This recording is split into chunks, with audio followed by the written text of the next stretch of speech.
Welcome back to the podcast, HOA Hell. I'm your host, Michael Kushner.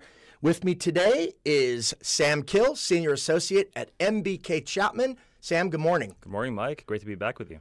Good. Well, Sam, we kind of talked about this a couple times before we prepared kind of the outline for this episode, kind of looking ahead to next year, 2026. And what are some of the things that we know are coming down the pike? And so I kind of came up with a top five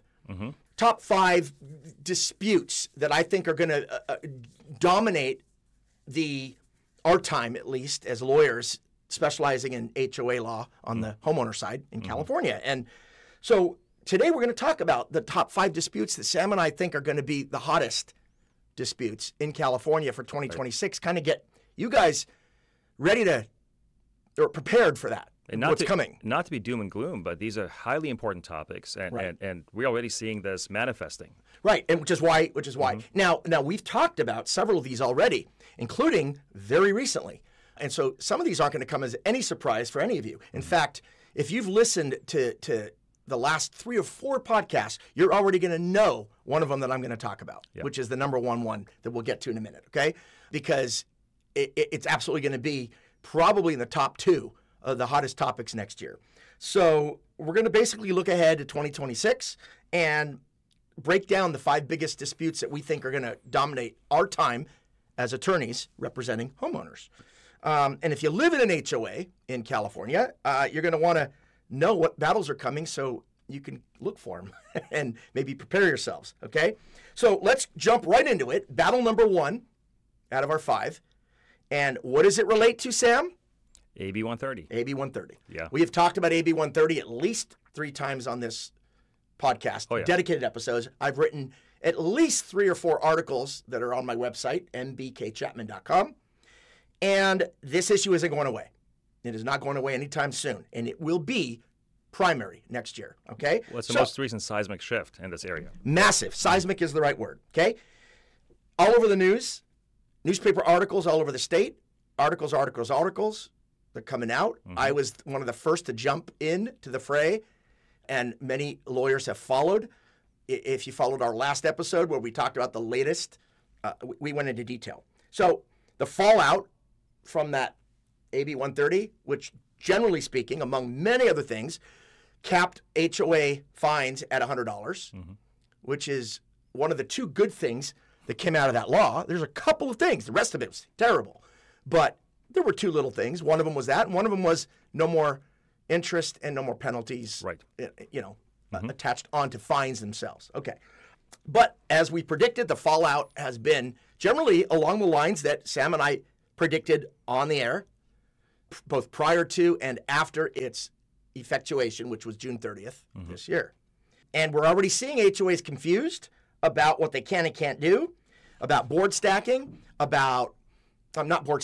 fine stacking, about escalating fines, about members choosing to see it as a cost of doing business and just taking the fine and ignoring the rules. And the result has been what we talked about already. And it's going to be, you're going to see this come to fruition next year. We're going to have a lot more lawsuits because boards are going in 1 or 2 tracks. Yeah. Either they're going to fine the $100 and then, and these are the good HOAs, they'll fine the $100 and then not knowing what they're allowed to do and not wanting to be guilty of stacking, they'll do nothing else, which is itself a violation. And that will result in increased litigation from homeowners that are demanding that they enforce, and HOAs not sure how to enforce, and so they choose not to because they're risk averse. These are the good ones, okay? Or not knowing what they're allowed to do and what they're not allowed to do, they're going to just give up on after the first $100 fine, they'll give up on the fines and just file a lawsuit. Or start the process with, necessary ADR if it falls under the statute that requires it. But either way, they're going to go right into increased litigation. So either side, it's going to increase litigation. We're going to see that next year, I promise. We're already seeing it now, but it's going to be really obvious next year, okay? So they're going to do the fee shifting or they're going to go right into it, okay?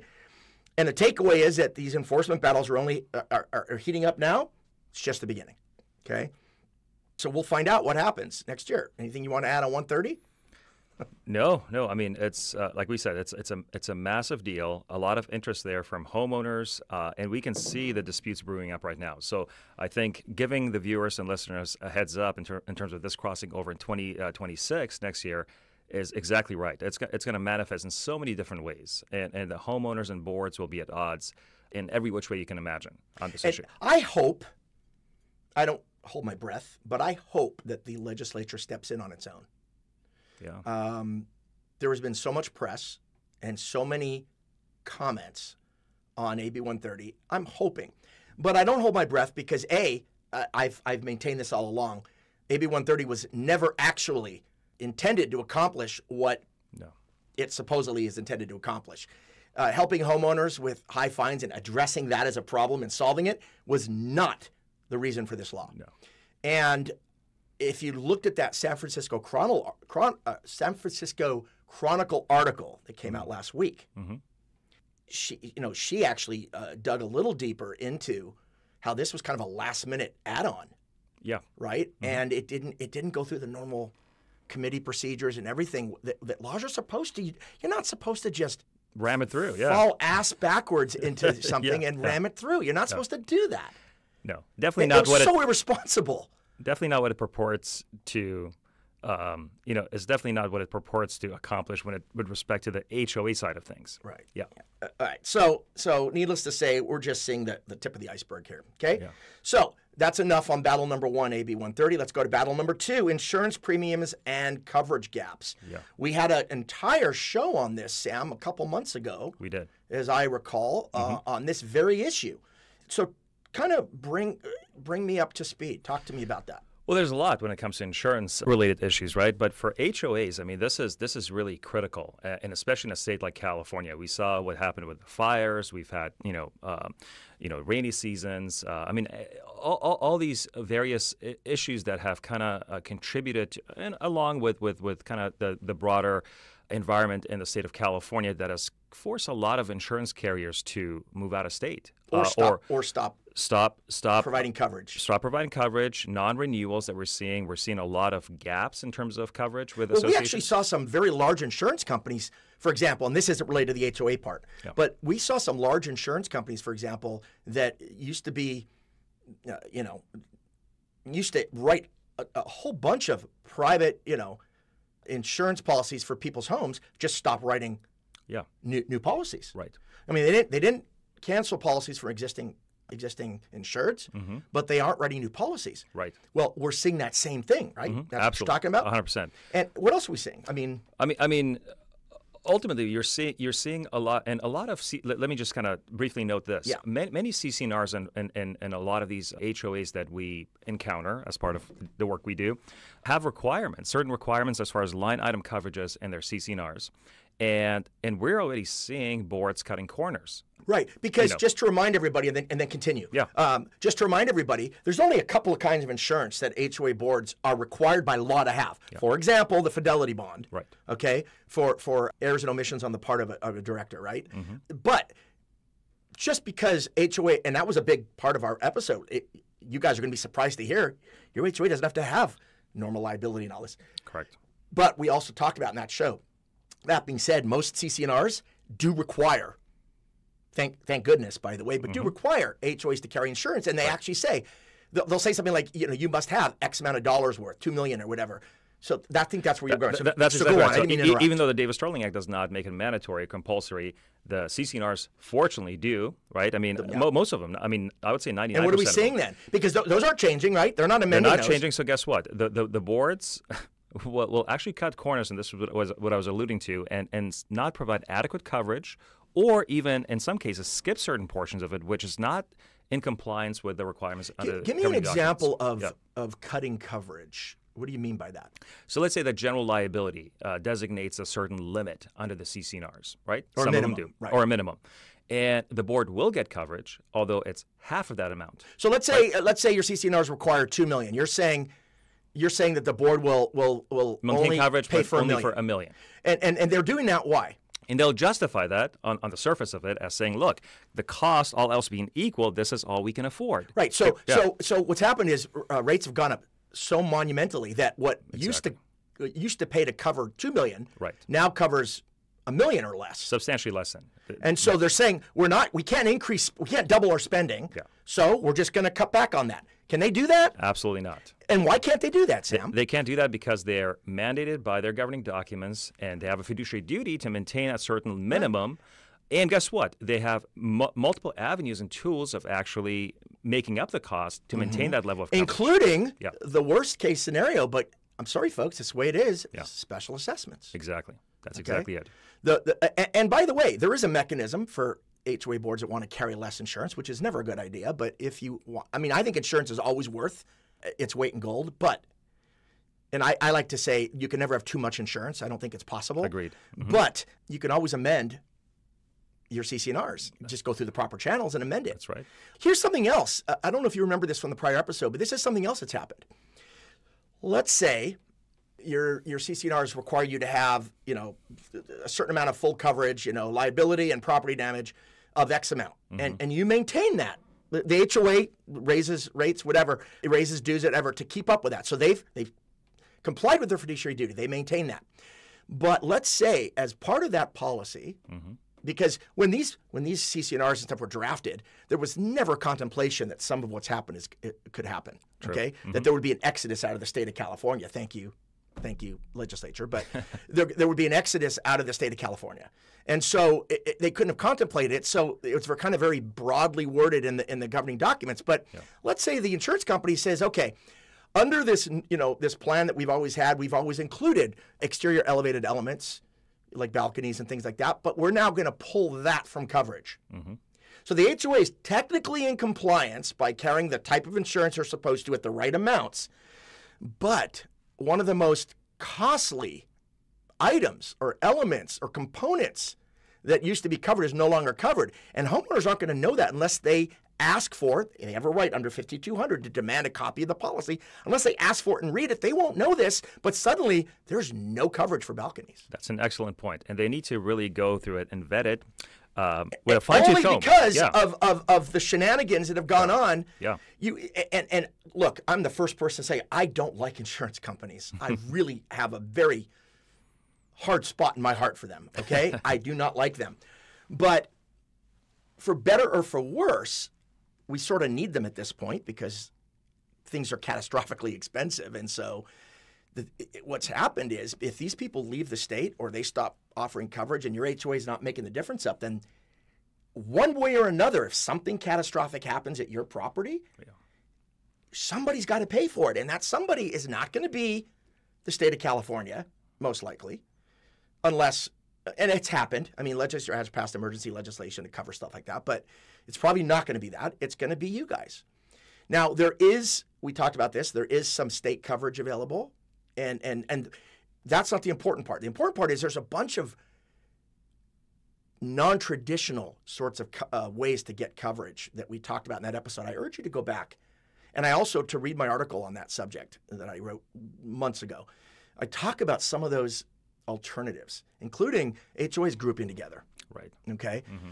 That is, I think, the future, unless something radically shifts and things change. That's probably the future. Mm-hmm. Okay? But for now, that's going to be a big issue, especially because we are now February, March, April, May, June, July, August, September, 9 months or 8 months into the deadline for the balcony law inspections to be finished. Yeah. And I would shudder to look at the fallout from the Palisades fires and the fires that occurred in LA. Yeah. All the way from the Palisades north, I guess, and east, right? All of those fires that occurred in I think that's right. Yeah, right. So the rains that are going to come, if this is a heavy rain season, and I don't know if it will be, nobody knows, can't read the future, but if there is, there's going to be a lot of mudslides as well, because we have a lot of mountains and hills. Yeah. We just do. It's a great place to live. It's one of the things I like about, you got your flat areas and you got your hilly areas. I like that. Right. If you've ever been to Houston, it's just flat. There's no hills. There's no elevation. It's very disconcerting. Mm-hmm. First time I went to Houston, I was very uncomfortable because, there's nothing. I like having some topography changes. So anyway, we're going to have mudslides because remember what happens when fires burn away all that foliage, the grasses and the little plants that are only a foot off the ground, but those roots is what holds all that soil. When that's gone and you have a lot of rain, all that mud, it's physics, folks. It's going to go somewhere. It's going to slide down the hill. And those mudslides can be very deadly. If you've ever tried to walk in deep mud with rain boots on, you'll know how hard it is to get your foot up. It gets that suction thing going. Yep. It can be very dangerous, sinkholes, all these things. So who knows? We saw the massive billions of dollars in damage from the fires, and then we're going to see more from the aftermath of the fires because there hasn't been time for stuff to grow yet. Right. So that's an excellent point. And insurance has to cover it. Right. And it's going to raise rates, even though nobody did anything wrong. No HOA has done anything bad. And all of a sudden, it's a disaster, folks. Practically speaking, I would look at your coverage for this year and for next year when it's available. I would ask for copies, and I would read it and find out whether or not your HOA is abiding by its governing documents. And if not, maybe recommend amending them to lower the standard or demand that they comply, either one. I mean, you can't get, blood from a stone, right? But at the same time, you got to think of the future. You've got to cover. Nobody could have anticipated the entire Palisades, for example, would burn away. I never anticipated that would happen, but it did. So it could happen. Well, that could happen to your property. Not meaning your little property, but your HOA. Right. So you got to plan for the future, and insurance is one of those. Okay? Agreed. So battle number 3, aging infrastructure and special assessments. Oh. We've talked ad nauseum, you and I, Sam. We have. About, and the balcony law is kind of what started this. We talked about, that was our entree point into special assessments. We have seen over the last several years, and it's just escalating, individual special assessments, that is per household, of as high as $60,000, but $50,000, $40,000, $30,000 per household. Right. I was talking to one of my son's friends who's in his very early 20s, and he asked me a question the other day. He said, in our HOA, my mom and dad were telling me that they just got a special assessment of $5,000, and I was wondering, is that like normal? Is that a lot? Is that a problem? I said, I don't know what it's for, but it could be much worse. And then I started telling him about how many HOAs in California are facing special assessments of $15,000 or more, and how many of those are actually above 20. Oh, yeah. And he was stunned. He couldn't believe it. He thought, $5,000 is a deal. Yeah. Well, $5,000 is a lot of money, but so is 15, 20, 25, 30, 35, 40, 45, 50. And, I remember back in the early 2000s, it was rare for me to see a special assessment that high. I remember litigating one. It was one that I talked about. One of my huge cases I litigated in the early 2000s that was, it was like $36,000 a household. And that was massive. Well, now that's like, what's new? They've really gone up. Yeah, tremendously. And we're going to see that increase even more. Unfortunately. The balcony law is just part of it. We're also going to see that because of these disasters that we've had, the fires and everything. That's gonna happen too. And the cost of everything going up. And everything going up, right? Post-COVID and all that. So aging infrastructure. What is infrastructure? Well, and we've talked about this. We talked about these major components when we did our episode. Again, go back. Let me say my point first, and then I'll tell you to go back. We saw this when we talked about reserve funds. We have a two-part episode on reserve fund, two-part podcast on reserve funds. We talked at length about this, those major components. That's what we're talking about when we talk about infrastructure. Depending on what amenities your HOA has, it could be pools, it could be fences, it could be roads, it could be clubhouses, it could be tennis courts or pickleball courts, or it could be landscaping. It could be all of that, okay? Roofs, walls, windows, depending, right? If you, when we choose, the episodes I've chosen to do on our episode are things that on this podcast are things that I believe are going to be directly helpful to listeners. I don't pick things just to talk about them. I pick things that I think are going to be relevant and interesting to people that live in an HOA in California. So when I'm always saying, go back and listen to this, listen to that, I mean it. Go back and find the podcast. My titles are pretty self-explanatory. Right. I spend time coming up with titles that are descriptive, okay? Go back and look at all of the titles that I've done and go onto my website and look at my articles. I try to do articles on the episodes that I do as well, so I have it in different mediums for everybody. Go and look at this stuff because I talk about all of this. This is review, right? It is. So we talked about these major components, right? All of these things. Some of those are things that have long lives. They're useful lives, right? Roofs, for example, usually have 25, 30-year lives, okay, typically. Shared stairways, oftentimes. Yeah, exterior or interior, right? If you're in a condo complex, or if you're in a high-rise, elevators. Right. And those are things that you don't replace every year. You don't replace every 5 years. It takes time, but they are big-ticket items that are very expensive. They are easy for less responsible HOAs to pay attention to. They're easy to ignore and then all of a sudden a decade has passed and you haven't reserved $1. That's the problem. It is so easy for an HOA to say, look, we got a new roof. We got 30 years on this. But let's not ignore this for the first 10 or 15 of that 30 years, and then we'll worry about it for the last. And that's hopefully they'll worry about it. Let's not do that. Let's just start preserving now. Let's divide the expected repair costs by 30 and start setting it aside at the beginning. Yeah. If they just did that, you would never have any issues. But they don't. They move money around thinking in the short term. How many people think, well, I won't even live here in 30 years, so I don't really care? Unfortunately, that is a common way of thinking. It's also very destructive, and it's a bad way of thinking, and that's what dumb HOA boards do. And that's why so many HOA boards, that percent funded figure is so low, because this is how they think, and they shouldn't. But so what happens when they don't think responsibly is all of a sudden, these big ticket items, the piper needs to be paid. It snowballs, mounts up, and then guess what? You have no recourse but to do massive special assessments. Right. Yeah. Because you can't raise general assessments more than 20% of the prior year's assessment. I mean, you could theoretically apply for a loan, but generally the way these things play out are special assessments. Well, it's harder to get loans in an economy like this, especially with interest rates being so high. So loans are harder to come by, so it's harder for HOAs to get them. Yeah, they can do that.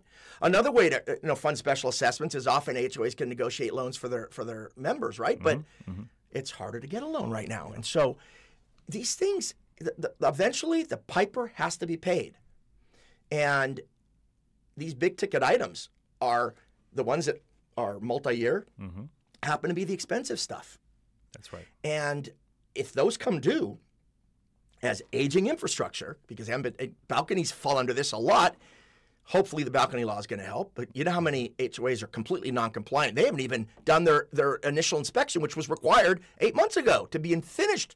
They haven't even done that yet. Never mind the next one in 9 years. Yeah. Right? By the way, I'll sneak something else in there that's a bit of a crossover, and we have done a full podcast on this as well.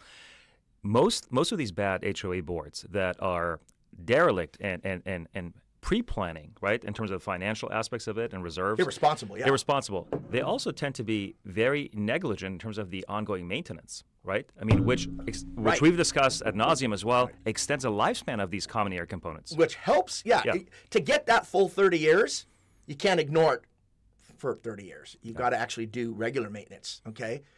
You know, one thing I like to do once a month is I get a special lubricant that's designed for garage door chains, and I spray my chain, you know, and this coil spring. Because I was told, I have a garage company come in twice a year, and whatever, every 6 months I come in and they maintenance my garage doors because they're made of wood, and so they're really heavy. But if I want those to last what they're supposed to last, I'm also supposed to spray them like once a month, so I do, okay? That maintenance keeps things kind of working properly. If I just didn't do that, they would break before their useful life. That's what you're talking about. Exactly. Right. So we've got this aging infrastructure at HOAs all over this state, and big dollars are needed. And when you run into a big dollar demand, it's too late to raise general assessments because you're limited unless you get authority from, unless you go and get. And there are limitations under Civil Code Section 5605. Right. So exactly. So then you either borrow from reserves or you spend reserve money, which you're allowed to do. You don't have to really borrow. You can spend reserve money for that sort of thing, but then you're cutting into the reserves that was supposed to be used for. And you're supposed to replenish that within a year. You should. You're supposed to repay loans from the transfer within a year. If you're actually using it for maintenance, it's not really a loan. You're using it for the proper purpose, but you've now taken it away from the things that are supposed to be, that it was being set aside for, which was these other components. But no, we're spending it on this component that we didn't set aside. We have money, we're going to use this money over here, but now we don't have this money for over here. And that's what this money was actually for. That's the problem. You should be saving enough to cover all of it, okay? But they're not. So when you have these components, expect next year you're going to have a lot more fights. Yeah. Especially because a year will have passed come January. A year will have passed for the deadline to have completed the initial inspections of all those balconies. And at some point, somebody's going to start making an issue saying, you guys didn't do it. And keep in mind, because we know many HOAs, right, not just a few, a lot of HOAs haven't actually complied yet with the law. That what I was going to say is that deadline is actually the extended deadline. So the legislature tacked on an additional year. So not for the residential. Right. But my point is, it was a while ago. Yeah. Those disputes will actually be even more compounded because of all that. Yeah. So next year, you're going to see balcony law related disputes, specifically failure to inspect, because it's the balconies that are among. I mean, those things sit out in the elements. By definition, if it's an exterior elevated element, it's exterior, which means it's outside all the time. So it's going to be subject to whatever your environment is. And so when you ignore those things for years and years on end, and these are things that are often made of wood. I mean, that's what falls under the balcony law, right? Was wood constructed elements. Right. Lots of problems occur, and those things fail, and they can cause death and mayhem. So expect that. That's going to be, you're going to start looking at the failures, systemic failures of boards. It's going to start coming out in the wash. It's just going to happen. It's 100% going to happen, okay? Number 4, okay, ADUs and state housing mandates, okay? So, again, we've had at least one full-length episode, and I think a short, on ADU law in California. Right. Accessory dwelling units, sometimes called granny flats. It's those little guest houses that are sitting in the backyard, let's say, okay, or connected to your garage or whatever, okay? The push for more available housing in California is not going to slow down. It's going to speed up. Prices continue to rise. Rental prices are beyond ridiculous. And we still have a legislature and a governor who have an agenda to de-urbanize and, to increase urbanization and I'm making this word up, but de-suburbanize, okay? That's been the goal for many years, and if you look at the laws that they've passed, SB 9 and 10 are just 2 examples. A lot splitting, yeah. Okay? And allowing, residential on commercial zone property, right? It's not to increase the availability of affordable housing in California. That's not what it's for.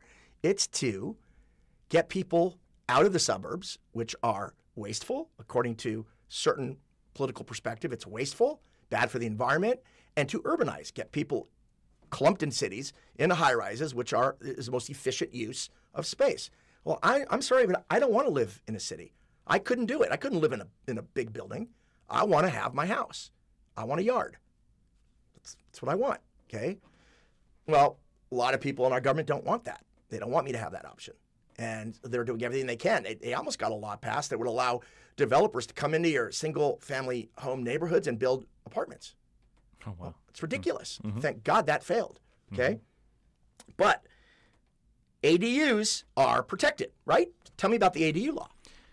Well, you touched on the public policy aspect of it, but the ADU law basically prohibits HOAs from imposing unreasonable restrictions when it comes to, other folks, homeowners, members within these communities applying for an ADU expansion within their homes. It's more than that, and it's for single-family lots usually. It guarantees you the right to build an ADU and only gives the HOA very limited power to not to prevent it, to have any effect on it.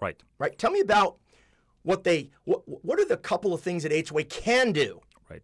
Tell me that, and then we'll talk, and then I'll talk about all the things they can't do. Well, what they can do is basically require that you submit an application that it comports with, like let's say the aesthetics of the community. For instance, if your ADU expansion, whether it's detached or attached, can't go against a broader color scheme. You can't, paint it pink or purple, right? And especially if your house isn't purple or pink, right? And the other part of it kind of goes without saying, but it's worth mentioning is that it comports with local ordinances and zoning requirements. So your HOA can act as the policeman and say, hey, wait a minute, you're in violation of city setback and stuff like that. You've got to comply.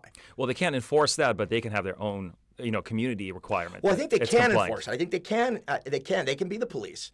If you violate city setback requirements, they can refuse to let you have Under the ADU. correct, Right. except for they can't step into the shoes of the agency, of course. No, their job. Yeah. Their job is not. What they can do is say we're not going to give you permission, and that will be upheld, Exactly. Okay. Exactly. So they can make you comport with aesthetic look and feel. They can say, look, you can build your ADU, but it's got to be the same color and texture as your house. It's got to look like it matches, right? Same roof. Right. If you've got a tile roof, you should have a tile roof. Mm-hmm. So they can do that sort of thing. What they can't do is say we don't like ADUs, and I know we're forced by the law to allow you to do them, but we're going to put a $5,000 bond or management fee on top. No, they can't do that. No. Okay. If there is a management fee, like some high, upper echelon HOAs on really, really expensive properties often have a management fee that they add that's a percentage of your construction costs. If they have that for all construction, then they can do it for ADU. Okay, the ADU is not any different than any other construction. But they can't have a special ADU-related cost. It doesn't attach to other construction. They can't do that. Correct. Which is a common thing that they try to do. Another thing they try to do is create new hey, we need you to give us an impact study, or we want you to get permission from your neighbors, so you need to go get your neighbors to sign off before we can approve. Their approval is irrelevant, to be honest. They have a right to do 2 or 3 little things that we talked about, that he talked about, and that's it. It's a foregone conclusion. You can have your ADU. You just have to comply. You have to comply with city laws, for example, setback requirements. You have to comply with those, and the HOA, if what you're doing is violating somebody else's rights, they can step in. Or if it's, if you're building something dangerous, they can step in. Okay, they can make sure that you follow all the codes regarding using licensed contractors and that sort of thing. But they can't prevent you from building your ADU, even if they hate it. They can't do it, and they can't increase setbacks. So if the city setback is 10 feet, they can't say, well, we're making it 15 feet. Can't do it. They can't make it 5 because they can't violate the city, because you're still subject to the law of the government, but they can increase it. They can uphold it at 10, but they can't increase it, okay? Again, something that they try to do. So we're really talking about, you mentioned this, single-family homes, because they're the ones that have room to build an ADU.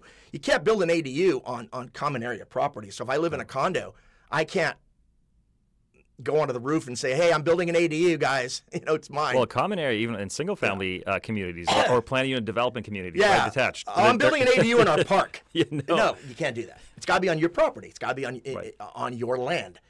But you can build your ADU, even if they never would have allowed it, it completely violates the aesthetic look of the community. Right. Even if it crowds up your yard and it's too much living space per square foot of open space. If the whole idea was to have like a ratio of 3 to 1 open space to building, and that totally turns that on its head, too bad. State law. Too bad, too bad, too bad. We talked about how SB 9 and 10, the density laws, right? That's going to probably be an issue next year, but ADUs are going to continue for sure. Battle number 5, HOA elections and recalls. Let's focus on recalls, not really elections. The only part that the elections come in is the new electronic voting law. Yep. A lot of HOAs haven't implemented it yet, and I think we're going to see that in 2026. That does require some time and maneuvering on the HOA's part. So there are HOAs that are going to start kicking that in, and there's going to be growing pains. They're going to do it wrong. The technology is probably going to be spotty at first. People trying to figure out what works and what doesn't. So there's going to be some messes created, including unsecure, unsecret, based on faulty technology.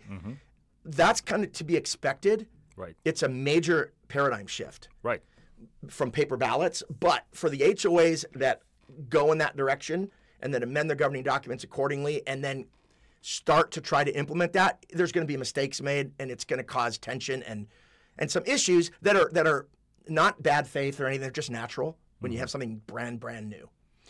But recalls, that's going to go up. That's going to go up uptick because of the other AB 130. Yeah, because of the other 4 things that we just talked about. AB 130, the balcony law, these huge special assessments. People are going to start getting fed up with their boards, having found out that they've gone years without doing what they were supposed to do, and they're going to say, let's just get rid of them. Yeah.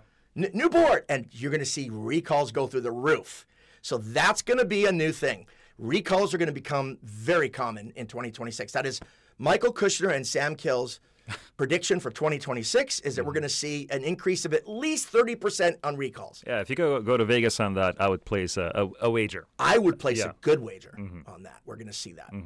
And I think it's going to be substantial. Like I said, 30% increase from what we're seeing already as lawyers, okay?